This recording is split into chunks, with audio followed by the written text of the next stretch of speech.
হযরত লুকমান আলাইহিস সালামের ঘটনা। মহান আল্লাহ তাআলা বলেন, আমি লোকমানকে জ্ঞান দান করেছিলাম এবং বলেছিলাম যে, আল্লাহর প্রতি কৃতজ্ঞতা প্রকাশ করো। যে কৃতজ্ঞতা প্রকাশ করে সে তো তা করে নিজের জন্য, এবং কেউ অকৃতজ্ঞ হলে আল্লাহ তো অভাবমুক্ত, প্রশংসার্থ। স্মরণ করো যখন লোকমান উপদেষ্টা ছলে তার পুত্রকে বলেছিল, হে বৎস, আল্লাহর কোনো শরিক করো না, নিশ্চয়ই শিরক চরম জুলুম। আমি তো মানুষকে তার পিতামাতার প্রতি সদাচরণের নির্দেশ দিয়েছি। মা সন্তানকে কষ্টের পর কষ্ট বরণ করে গর্ভে ধারণ করে এবং তার দুধ ছাড়ানো হয় 2 বছরে। সুতরাং আমার প্রতি ও তোমার পিতামাতার প্রতি কৃতজ্ঞ হও। প্রত্যাবর্তন তো আমারই নিকট। তোমার পিতামাতা যদি তোমাকে পীড়াপিড়ি করে আমার সমকক্ষ দাঁড় করাতে, যে বিষয়ে তোমার কোনো জ্ঞান নেই, তুমি তাদের কথা মানো না। তবে পৃথিবীতে তোমাদের সাথে বসবাস করবে সৎভাবে এবং যে বিশুদ্ধ চিত্তে আমার অভিমুখী হয়েছে তার পথ অবলম্বন করো। অতঃপর তোমাদের প্রত্যাবর্তন আমারই নিকট, এবং তোমরা যা করতে সে বিষয়ে আমি তোমাদেরকে অবহিত করব। হে বৎস, কোনো বস্তু যদি সরিষার দানা পরিমাণও হয় এবং সেটি যদি থাকে শিলাগর্ভে অথবা আকাশে কিংবা মাটির নিচে, আল্লাহ তাও উপস্থিত করবেন। আল্লাহ সূক্ষ্মদর্শী, সম্যক অবগত। হে বৎস, সালাত কায়েম করো এবং সৎকর্মের নির্দেশ দিবে, আর অসৎকর্মে নিষেধ করবে এবং আপদে বিপদে ধৈর্য ধারণ করবে। এটিই তো দৃঢ় সংকল্পের পথ, সংকল্পের কাজ। অহংকার বলে তুমি মানুষকে অবজ্ঞা করবে করবে না, এবং পৃথিবীতে উদ্বুদ্ধভাবে বিচরণ করবে না। নিশ্চয়ই আল্লাহ কোনো উদ্বুদ্ধ অহংকারীকে পছন্দ করেন না। তুমি পা ফেলবে সংযতভাবে এবং তোমার কণ্ঠস্বর নিচু করা নিশ্চয়ই সুরের মধ্যে গর্দভের সুরই অপেক্ষা অপ্রীতিকর। আলস্য লোকমান হলেন লোকমান ইবনে আনকা ইবনে সাদরিন। কেউ কেউ বলেন লোকমান ইবনে সারান। শেষোক্ত মতটি বর্ণনা করেছেন সুহাইলি ইবনে জারির ও কুতাইবি থেকে। সুহাইলি বলেন, লোকমান ছিলেন আয়লা গোত্রের নবীয় সম্প্রদায়ের লোক। আমি বলি, লোকমান একজন ইবাদতগুজার, বাগী, প্রজ্ঞাবান ও পুণ্যবান ব্যক্তি।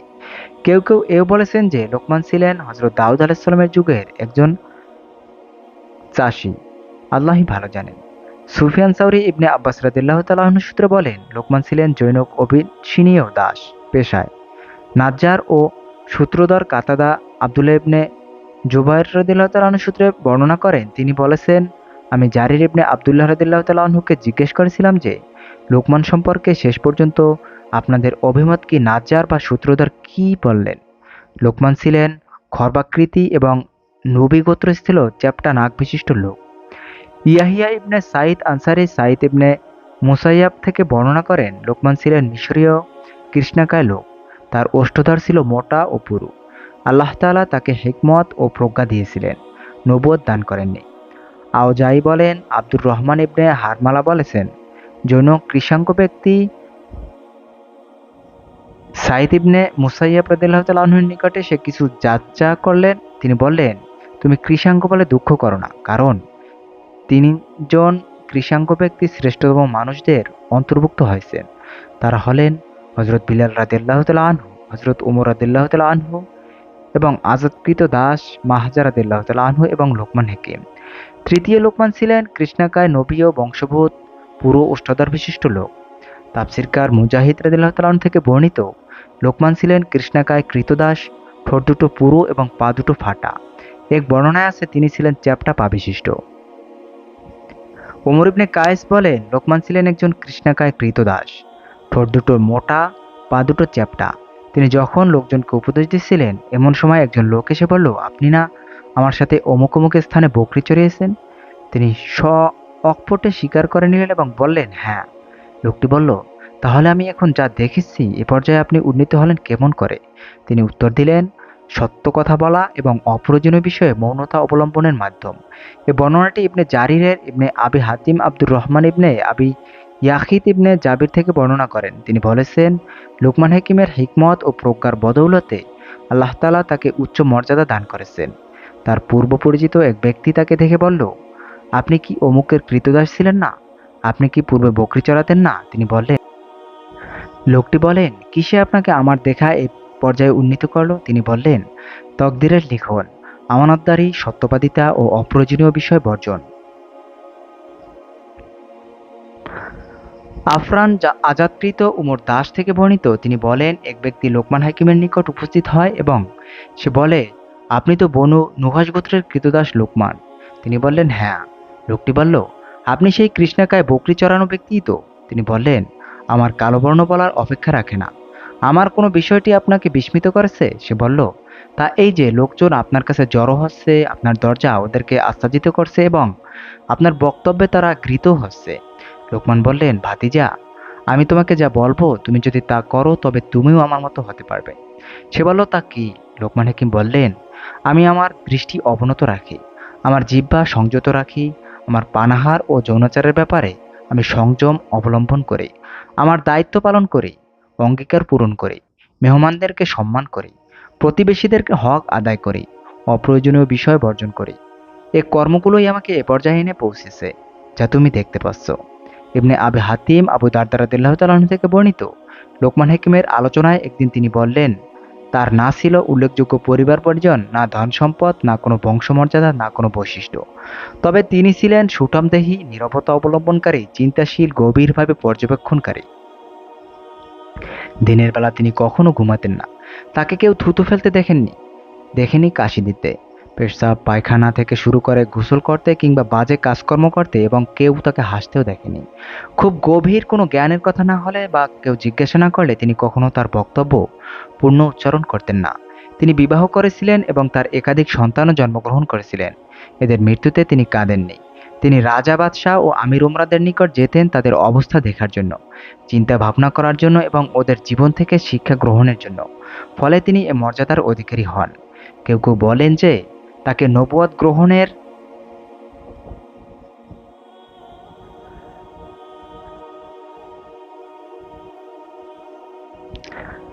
কেউ কেউ বলেন যে তাকে নবুয়ত গ্রহণের এখতিয়ার দেওয়া হয়েছিল। তিনি নবুয়তের গুরুদায়িত্ব পালনে শঙ্কিত হলেন। তাই তিনি হেকমত তথা প্রজ্ঞাকেই বেছে নেন, কারণ এটি ছিল তার নিকট সহস্তর। এ মন্তব্যের যথার্থতা সম্পর্কে সন্দেহের অবকাশ রয়েছে। এ ব্যাপারে আল্লাহ তাআলাই ভালো জানেন। এটা হযরত কাতাদা রাদিয়াল্লাহু তাআলা আনহু থেকে বর্ণিত, আমরা পরে তা উল্লেখ করব। ইবনে আবি হাতিম ও ইবনে জারির ইকরামা সূত্রে বর্ণনা করেন যে তিনি বলেন, লোকমান নবী ছিলেন। বর্ণনাকারী জারির ঝুঁকি এর কারণে এই বর্ণনাটি দুর্বল বর্ণনারূপে গণ্য করা হয়। জামহুর তথা অধিকাংশ উলামায়ে কিরামের মতে তিনি ছিলেন প্রজ্ঞাময় বিচক্ষণ একজন ওয়ালি। তিনি নবী ছিলেন না। আল্লাহ তাআলা পবিত্র কুরআনে হযরত লোকমানের কথা উল্লেখ করে তার প্রশংসা করেছেন। হযরত লোকমান তার প্রাণপ্রিয় সর্বাধিক স্নেহধন্য পুত্রকে উপদেশ দিয়েছেন, হে বৎস, আল্লাহর সাথে শরিক করো না। নিশ্চয়ই শিরক করা চরম জুলুম। ইবনে মুসলিম ও মুসলিম ইবনে মেহরান আল আমাশ থেকে উক্ত হাদিসখানা উদ্ধৃত করেছেন। অতঃপর আল্লাহ তাআলা প্রসঙ্গক্রমে পিতামাতা সম্পর্কে তার নির্দেশের কথা উল্লেখ করেছেন। তিনি সন্তানের উপর পিতামাতার অধিকারের কথা, তার মুশরিক হলেও তাদের প্রতি সদাচরণের কথা এবং তাদের দিন কবুল করার ব্যাপারে তাদের অনুগত না করার কথা উল্লেখ করেছেন। এরপর পুত্রের প্রতি লোকমানের এই উপদেশের কথা উল্লেখ করেছেন, হে বৎস, কোনো কিছু যদি সর্ষের দানা পরিমাণও হয় এবং সেটি থাকে শিলাগর্ভে অথবা আকাশে অথবা মাটির নিচে, আল্লাহ তাও উপস্থিত করবেন। আল্লাহ সূক্ষ্মদর্শী, সম্যক অবগত। সূরা নিসা আয়াত নাম্বার 40। এর দ্বারা লোকমান তার পুত্রকে মানুষের প্রতি জুলুম করতে বারণ করলেন, জুলুম যদিও সর্ষে দানা পরিমাণও হয়, কারণ আল্লাহ তাআলা জুলুম সম্পর্কে জিজ্ঞাসাবাদ করবেন।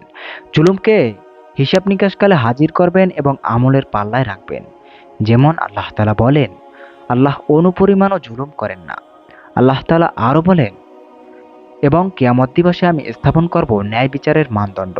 সুতরাং কারো প্রতি কোনো অবিচার করা হবে না, এবং কর্ম যদি তিল পরিমাণ ওজনের হয় তবু আমি সেটি উপস্থিত করব। হিসাব গ্রহণকারী রূপে আমি যথেষ্ট। সূরা আম্বিয়া আয়াত নম্বর 47। এর দ্বারা জানিয়ে দেওয়া হলো যে জুলুম দৃষ্টিতে তিল পরিমাণ ক্ষুদ্র ও তুচ্ছ হলেও এবং তার দরজা জানালাহীন এবং কি ছিদ্রহীন কঠিন পাথরের মধ্যে রাখা হলেও, অথবা বিশাল বিস্তৃত এই অসীম আসমানের গহীন অন্ধকার স্থান থেকে কোনো বস্তুতে পতিত হলেও আল্লাহ তাআলা সেটি সম্পর্কে অবগত থাকেন। আল্লাহ সূক্ষ্মদর্শী, সম্যক অবহিত। আল্লাহ তাআলার ইলমে অত্যন্ত সূক্ষ্ম, তাই সাধারণত যা লোকচক্ষুর আড়ালে থাকে সেই অনুপরিমাণ বিষয় তার অগোচরে থাকে না। আল্লাহ তাআলা বলেন, তার অজ্ঞাতসারে একটি পাতাও পড়ে না। মৃত্তিকার অন্ধকারে এমন কোনো শস্যকণাও অঙ্কুরিত হয় না। অথবা রসাযুক্ত কিংবা শুষ্ক এমন কোনো বস্তু নেই যা সুস্পষ্ট কিতাবে নেই। সূরা আনআম আয়াত নাম্বার ৫৯। আল্লাহ তাআলা আরও বলেন, পৃথিবীতে এমন কোনো গোপন রহস্য নেই যা সুস্পষ্ট কিতাবে নেই। আল্লাহ তাআলা পবিত্র কুরআনে আরও বলেন, তিনি অদৃশ্য সম্পর্কে সম্যক অবগত। আকাশরাজি ও পৃথিবীতে তার অগোচর নয় অণু পরিমাণ কিছু, কিংবা তদপেক্ষা ক্ষুদ্র অথবা বৃহৎ কিছু, বরং এর প্রত্যেকটি লিপিবদ্ধ আছে সুস্পষ্ট কিতাবে। সূরা নামল আয়াত নাম্বার ৭৪। সুদী রাদিয়াল্লাহু তাআলা আনহু কতিপয় সাহাবীর বরাতে বলেন, পূর্বোল্লেখিত আয়াতে সাখরা শব্দটি দ্বারা ৭ জমিনের নিচে অবস্থিত পাথর বোঝানো হয়েছে। আতিয়া, আউফি, আবু মালিক সাওরি ও মিনহাল ইবনে ওমর রাদিয়াল্লাহু তাআলা থেকে অনুরূপ বর্ণিত হয়েছে, তবে এই অভিমতের বিশুদ্ধতায় সন্দেহের অবকাশ রয়েছে। এছাড়াও পাথর দ্বারা পৃথিবীর তলদেশের পাথর বোঝানোর ব্যাপারটিও সন্দেহমুক্ত নয়, কেননা উক্ত আয়াতে শব্দটি অনির্দিষ্ট জ্ঞাপক। এটি দ্বারা তাদের বক্তব্য অনুযায়ী পাথরটি বোঝানো হলে নির্দিষ্ট বাচক শব্দটি ব্যবহৃত হয়। বস্তুত আয়াতে যে কোনো পাথর, যেমনটি ইমাম ইবনে আবু সাঈদ খুদরী রাদিয়াল্লাহু তাআলা আনহু সূত্রে বর্ণনা করেছেন, রাসূলুল্লাহ সাল্লাল্লাহু আলাইহি সাল্লাম বলেছেন, তো তোমাদের কেউ যদি দরজা ছিদ্রহীন পাথরের মধ্যেও কোনো আমল করে, তা মানুষের সম্মুখে প্রকাশিত হয়ে পড়বে, আমলটি যে পর্যায়েরই হোক না কেন। এরপর হযরত লোকমান তার পুত্রকে বললেন, হে বৎস, নামাজ কায়েম করো, অর্থাৎ সকল নিয়মনীতি সহকারে ফরজ, ওয়াজিব, অক্ত, রুকু, সিজদা, ধীরস্থির, বিনয় সব কিছুর প্রতি লক্ষ্য রেখে এবং এতদ সম্পর্কিত শরীয়তের নিষিদ্ধ বিষয়াদি পরিহার করে পূর্ণাঙ্গরূপে নামাজ আদায় করো এবং অসৎ কর্মে নিষেধ করবে, অর্থাৎ নিজের শক্তি ও সামর্থ্য অনুযায়ী তা করবে। হাতে তথা বল প্রয়োগে বাধা দেওয়ার ক্ষমতা থাকলে বল প্রয়োগে বাধা দিবে, নতুবা মুখে, তাতেও সমর্থ না হলে অন্তরে। এরপর পুত্রকে নির্দেশ দিলেন ধৈর্য ধারণের। বললেন, বিপদে আপদে ধৈর্য ধারণ করো। এ নির্দেশ এ কারণে দিলেন যে সৎ কাজের আদেশ ও অসৎ কাজের নিষেধ করতে গেলে সাধারণত বাধা ও প্রতিরোধের সম্মুখীন হতে হয়, তবে এর পরিণাম উৎকৃষ্ট। এটি সার্বজনীন বীজ যে সবুরে ম্যাও ফেলে। হযরত লুকমান বলেন, এটি তো দীর্ঘ সংকল্পের কাজ, এটি অপরিহার্যের বটে। তিনি বলেন, অহংকার বশে তুমি মানুষকে অবজ্ঞা করো না। হযরত ইবনে আব্বাস, মুজাহিদ, ইকরামা, সাঈদ ইবনে জুবায়ের, জায়হাক, ইয়াহিদ ইবনে আসাম, আবু জাওয়া ও অন্যরা বলেছেন যে এর অর্থ হলো মানুষের প্রতি অহংকারী হও না এবং লোকজনের সাথে কথা বলার সময় তাদের প্রতি গর্ব ভরে অবজ্ঞাবশে অন্যদিকে মুখ ফিরিয়ে কথা বলো না। ভাষাবিদগণ বলেছেন, হচ্ছে উটের ঘাড়ের একটি রোগ বিশেষ, যাতে তার মাথা বুকে পড়ে। অহংকারী ব্যক্তি যে লোকের সাথে কথা বলতে গেলে দম্ভভরে তার মুখমণ্ডল অন্যদিকে ফিরিয়ে রাখে, তাকে ওই উটের সাথে তুলনা করা হয়েছে। আবু তালিব তীর কবিতায় বলেন, সুপ্রাচীরকাল থেকেই আমরা জুলুমকে প্রশ্রয় দেই না। যখন তারা মুখ বাকি করে নেয়, তখন তারা তা সোজা করে দেয়। ইবনে হাই তাগলিব বলেন, কোনো স্বৈরাচারী ব্যক্তি তার মুখ বাঁকা করে নিলে আমরা তা সোজা করে দেই, ফলে সেটি সোজা হয়ে যায়।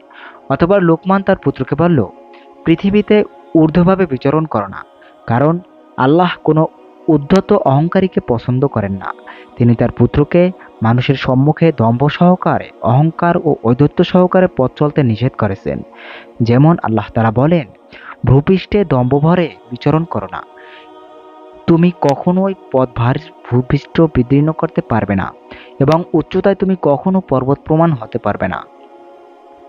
অর্থাৎ তুমি তোমার দ্রুতগতি সম্পন্ন পথ চালায় সকল শহর নগর অতিক্রম করে যেতে পারবে না। তোমার পদাঘাতে পৃথিবীকে বিদীর্ণ করতে পারবে না। আর তোমরা বিশালত্ব, অহংকার, উচ্চতায় তুমি পাহাড়ের সমান উঁচু হতে পারবে না। সুতরাং নিজের দিকে তাকাও এবং বুঝে নাও যে তুমি তোমার সীমাবদ্ধতা ছাড়িয়ে যেতে পারবে না। হাদিস শরীফে আছে, এক ব্যক্তি দুটো কাপড় পরে গর্ভভরা পথ চলছিল। তখন আল্লাহ তাআলা তাকে ভূমিতে প্রথিত করে দিলেন। কিয়ামত পর্যন্ত সে নিচের দিকে প্রথিত হতে থাকবে। অপর এক হাদিসে এসেছে, রাসূল সাল্লাল্লাহু আলাইহি সাল্লাম বলেছেন, গোড়ালির নিচ পর্যন্ত লুঙ্গি ঝুলিয়ে দেওয়া থেকে তুমি নিজেকে বাঁচিয়ে রেখো, কেননা তা অহংকারের পরিচায়ক আল্লাহ তাআলা পছন্দ করেন না। এই আয়াতে আল্লাহ তাআলা বলেছেন, আল্লাহ কোনো দাম্ভিক অহংকারীকে পছন্দ করেন না। পথ চলতে অহংকার প্রদর্শন থেকে বারণ করার পর লোকমান তার পুত্রকে মাধ্যম গতিতে পথ চলতে নির্দেশ দিলেন, কারণ পথ চলা তো লাগবেই। তিনি এ বিষয়ে পুত্রকে মন্দ দিক সম্পর্কে নিষেধ করলেন এবং কল্যাণকর দিকটি অবলম্বনের নির্দেশ দিলেন। তিনি বললেন, পথ চলার মধ্যপন্থী অবলম্বন করো, অর্থাৎ খুব মনস্থর গতি কিংবা দ্রুত গতির কোনোটাই অবলম্বন করবে না, বরং মধ্যম গতি অবলম্বন করবে। আল্লাহ তাআলা বলেন, রহমানের বান্দা তারাই যারা পৃথিবীতে নম্রভাবে চলাফেরা করে এবং তাদের সাথে যখন মূর্খরা কথা বলতে থাকে তখন তারা বলে সালাম। এরপর লোকমান তার পুত্রকে বললেন,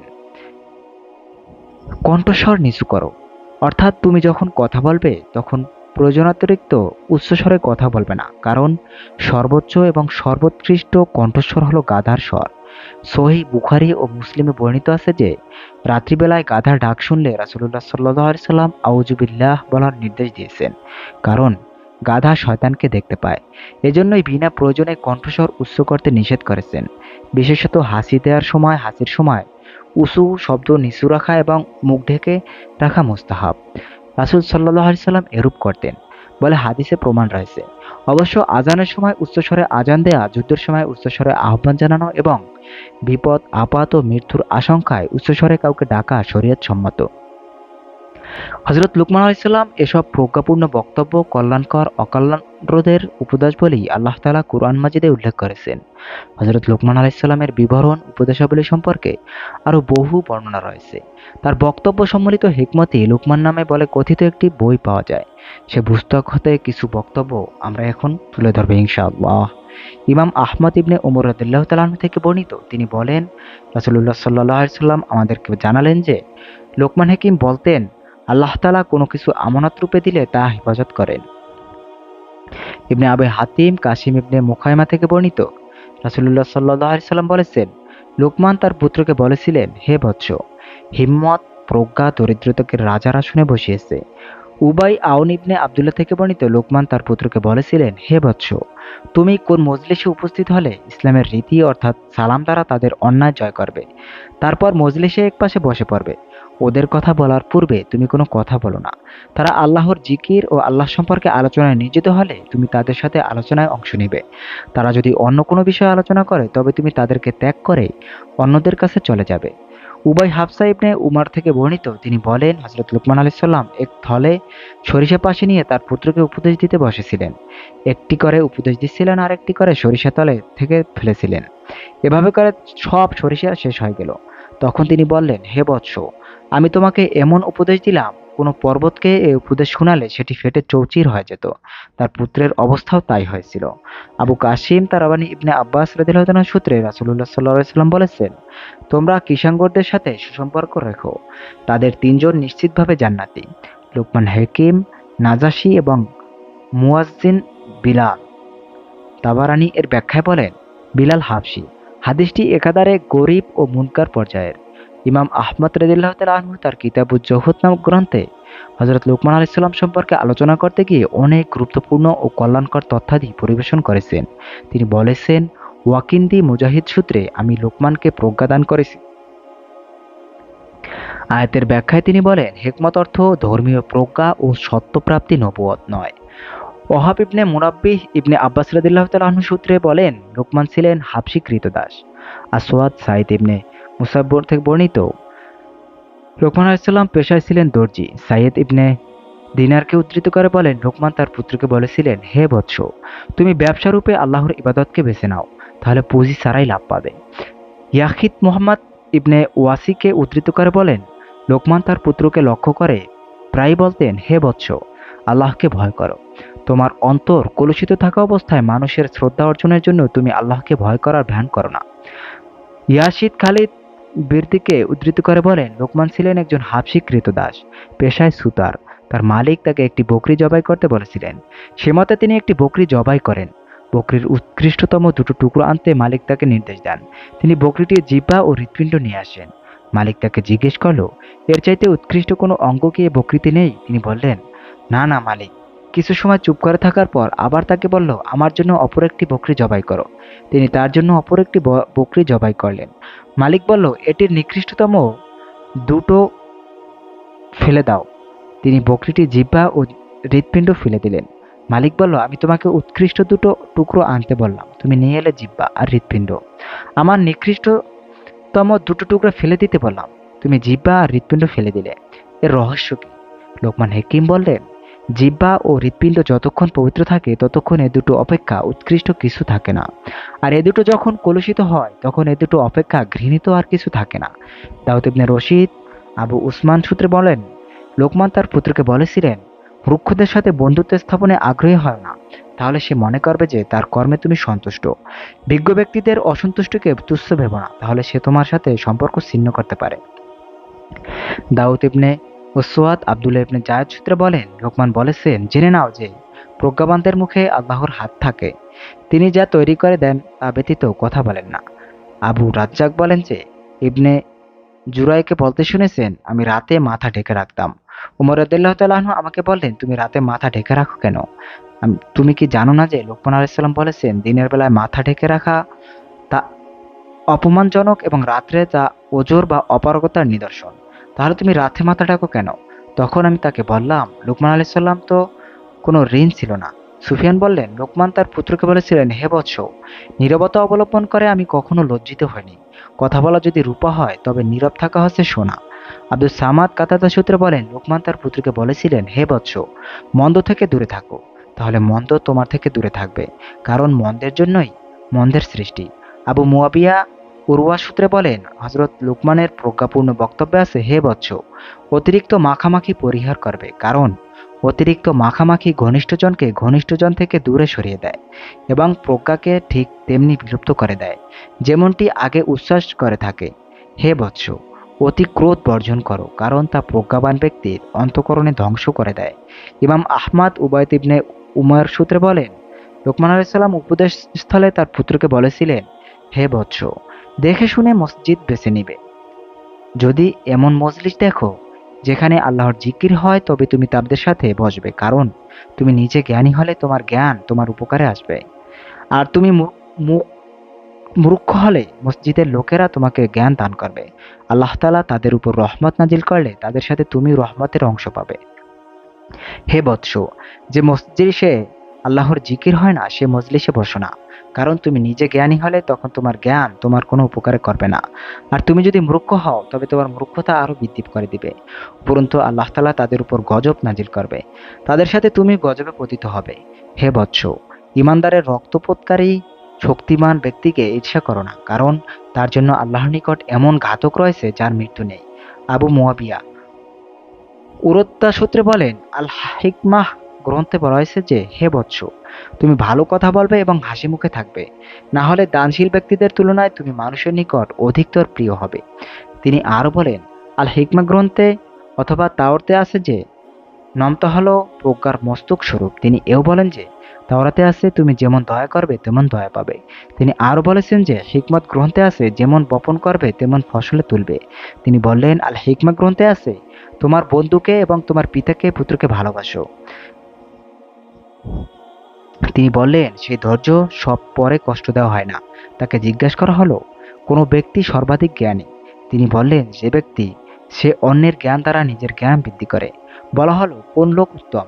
তিনি বললেন, ধনী ব্যক্তি বলা হয় প্রাচুর্যের অধিকারী, সম্পদের প্রাচুর্য। তিনি বললেন, না, বরং আমি সে ব্যক্তিকে বুঝিয়েছি যার কাছে কোনো কল্যাণ চাওয়া হলে তা পাওয়া যায়, তা না হলে অন্তত সে অন্যের দ্বারস্থ হয় না। সুফিয়ান ইবনে উয়াইনা বলেন, লুকমান আলাইহিস সালামকে বলা হলো নিকৃষ্টতম ব্যক্তিকে। তিনি বললেন, যে ব্যক্তি এ কথার পরোয়া করে না যে লোকে তাকে মন্দ কাজে লিপ্ত দেখবে।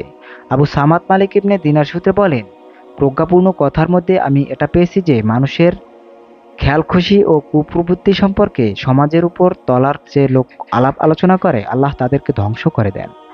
আমি তাতে আরো পেয়েছি যে, তুমি জানো, যা জানো তা আমল না করে, যা জানো না তা জানার মধ্যে কোনো কল্যাণ নেই।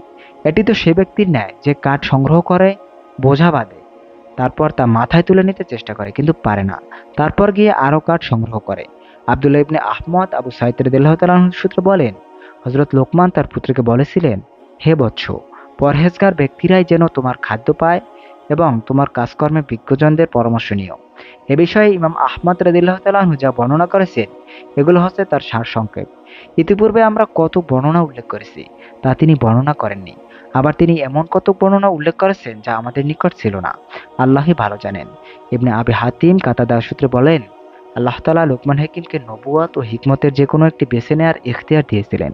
তিনি নবুয়তের পরিবর্তে হিকমতই গ্রহণ করেন। তারপর জিবরাইল আলাইহিস সালাম তার নিকট এলেন, তিনি তখন নিদ্রামগ্ন। জিবরাইল আলাইহিস সালাম তার নিকট হিকমতের ভারী বর্ষণ করেন। এরপর থেকে তিনি হিকমতপূর্ণ কথা বলতে শুরু করেন।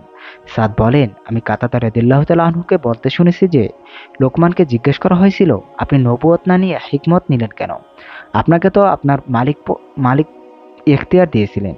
উত্তরে তিনি বলেন, আমাকে যদি বাধ্যতামূলকভাবে নবুয়ত দেওয়া হতো তাহলে আশা করি আমি ওই দায়িত্ব পালনে সাফল্য লাভ করতাম। কিন্তু আমাকে যখন যে কোনো একটি বেছে নেওয়ার ইখতিয়ার দেওয়া হলো, তখন আমি নবুয়তি গুরুদায়িত্ব পালনে অক্ষম হয়ে যাব বলে আশঙ্কা করলাম। তখন হিকমতই আমার নিকট প্রিয়তর হয় মনে হলো। এই বর্ণনাটি সংশয়মুক্ত নয়, কারণ কাতাদা রাদিয়াল্লাহু তাআলা আনহু থেকে সাঈদ ইবনে কাহিরের বর্ণনা সম্পর্কে হাদিস বেত্তাগণের বিরূপ সমালোচনা করেছেন। উপরোক্ত সাঈদ ইবনে আবি আরুবা কাতাদা রাদিয়াল্লাহু তাআলা থেকে বর্ণনা করেন যে আয়াতের ব্যাখ্যায় তিনি বলেছেন, হিকমত অর্থ প্রজ্ঞা ও ইসলাম। তিনি নবী ছিলেন না, তার প্রতি ওহী অবতীর্ণ হয়নি। পূর্ববর্তীকালের উলামা ইকরাম স্পষ্টভাবে তা বলেছেন। তাদের মধ্যে মুজাহিদ ইবনে মুসাইয়াব ইবনে আব্বাস রাদিয়াল্লাহু তাআলা আনহু প্রমুখ প্রথম যুগের আলিমগণ দীর্ঘভাবে একমত পোষণ করেন। সর্ববিষয়ে মহান আল্লাহ তাআলাই ভালো জানেন।